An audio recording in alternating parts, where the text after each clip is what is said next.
영상이 너무 길어 여기서 잘랐습니다. 앞부분은 먼저 본 영상을 보시기 바랍니다. 해주 목사 최영유의 충절 비문에서 이르기를 공의 성은 최시요 휘는 영유인데 화순 최시다. 해주 목사로 있을 때 졸지에 홍건적의 침략을 당했는데 벗어나지 못했다. 관인을 도장을 연못 속에 던지고 손가락을 잘라서 피로써 바위에 글을 적어 남긴 다음에 부엉이 바위 휴암 부엉이 바위에서 떨어져 순국하니 하급 관리 한 사람도 함께 따라서 순국하였다. 지정 신묘년 2월 23일에 일어난 일이라는데 이 지정 신묘년은 1351년 충종왕 3년이에요. 이게 잘못됐어요. 실제는 이게 아니고 1361년이에요. 이건 이제 그 감찰공 최세영이 이제 고문서를 뒤지게 보다 보니까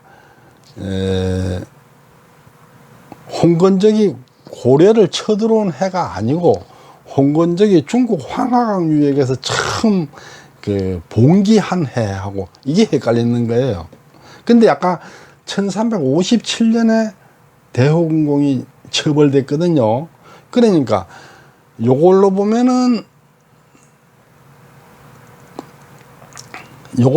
최영유가 순국하고 나서 대호군공이 처벌됐고, 요걸로 보면 대호군공이 처벌되고 나서 최영유가 순국했어요. 그러니까 앞뒤가 안 맞는 거죠.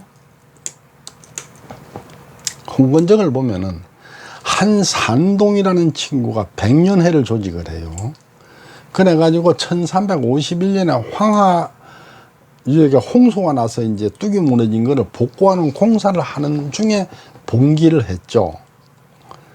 그래가지고 1354년 6월 달에 최하중이 중국 그 대도에, 원나라 대도에 사신으로 갔다가 이 소식을 듣고 고려에 와서 보고를 했기 때문에 고려 조정은 1354년 6월 달에 처음으로 홍건적이 일어났다는 사실을 알게 돼요.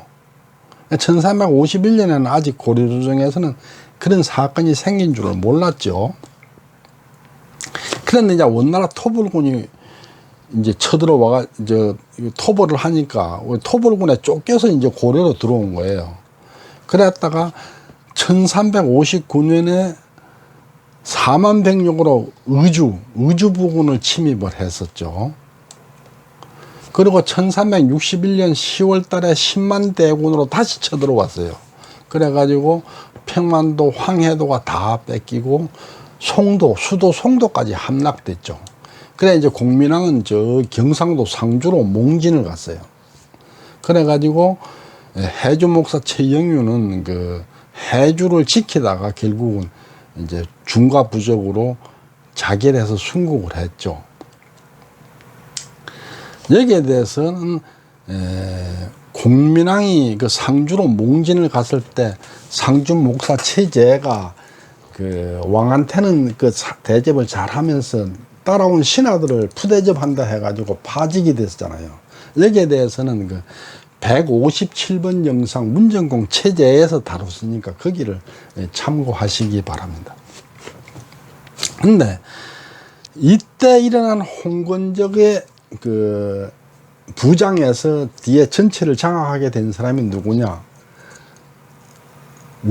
명나라 태조 주원장이에요. 주원장이 홍건적으로 일어나가지고 결국은 그 원나라를 쫓아내고 명나라를 세우게 되는 거죠.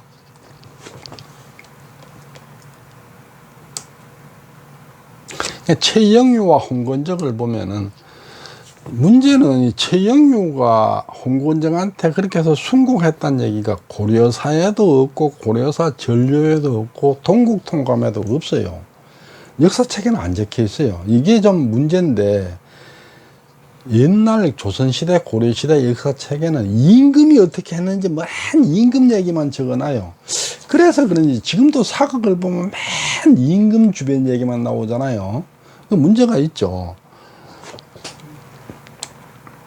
근데 이제 동국여지 성남이라든지 또 개인들의 문집 이런 데는 이제 이 얘기가 적혀 있어요. 그런데 이제 홍건적이 그 해주까지 쳐들어온 거는 1361년에 일어난 일이에요. 그리고 1351년은 그 황하강 유역에서 홍건적이 처음으로 봉기하는 시점이죠. 그리고 이제 고려는 1354년에 최하중이 사신으로 갔다가 그 얘기를 듣고 와서 보고를 해서 알게 된 거죠. 연도를 놓고 보면 1361년에 쳐들어왔고, 연도를 보면 1351년에 홍건적이 일어난 거를 54년에 고려는 처음으로 알게 됐고 1361년에 이제 쳐들어오게 됐다, 이런 얘기죠. 여기에 대해서 감찰공 최세영의 그 해석을 보겠습니다.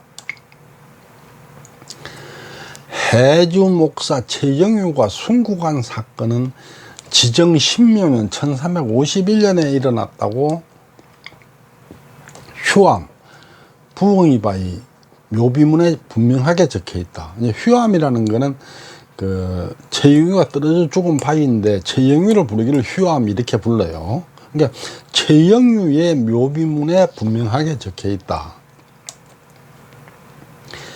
대호궁공의 행적은 지정 정유년에 일어난 사건이라고 믿을 수밖에 없는 역사책 고려사 세가에 적혀 있다.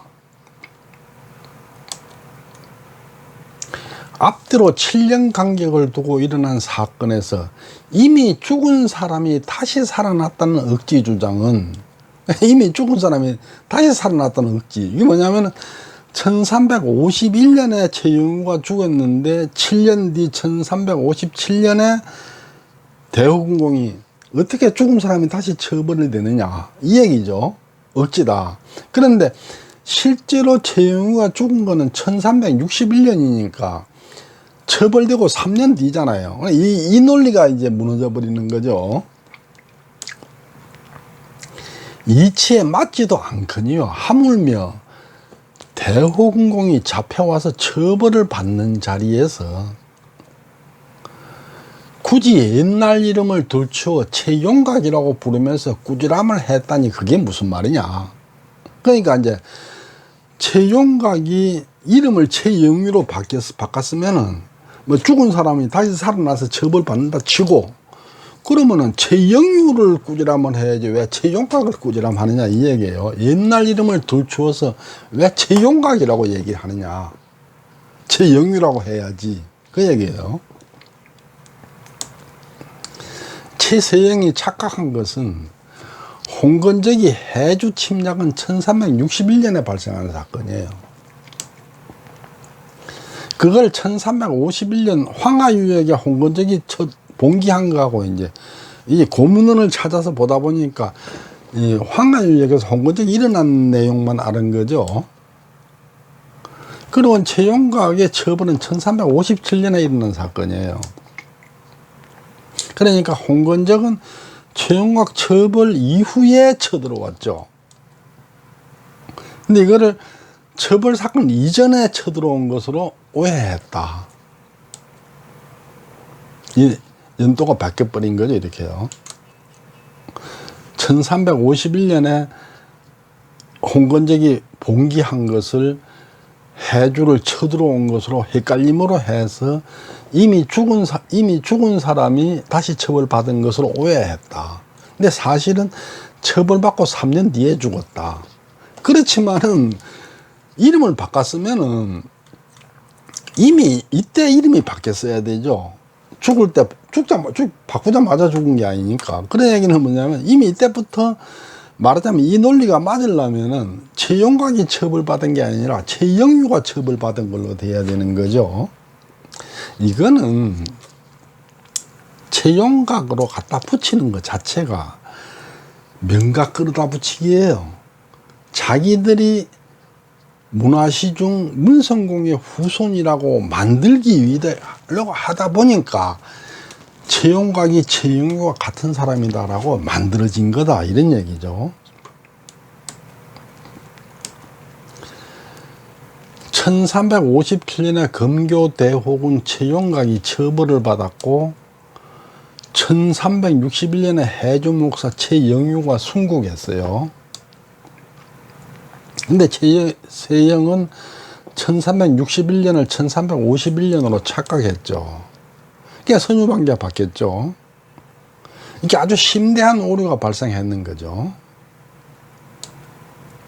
하지만은 그 다음 고증에서 이게 잘못된 거란 거 다 규명이 돼요. 규명이 되기 때문에 한 번에 이런 실수를 했다 해서 크게 탓할 것은 못 되죠. 그렇지만은 잘못된 거는 잘못된 거니까 다음번에는 이 후속 부분, 최용각이 최영유가 아니라고 고증하는 부분, 나머지 부분을 살펴보도록 하겠습니다. 경청해 주셔서 감사합니다.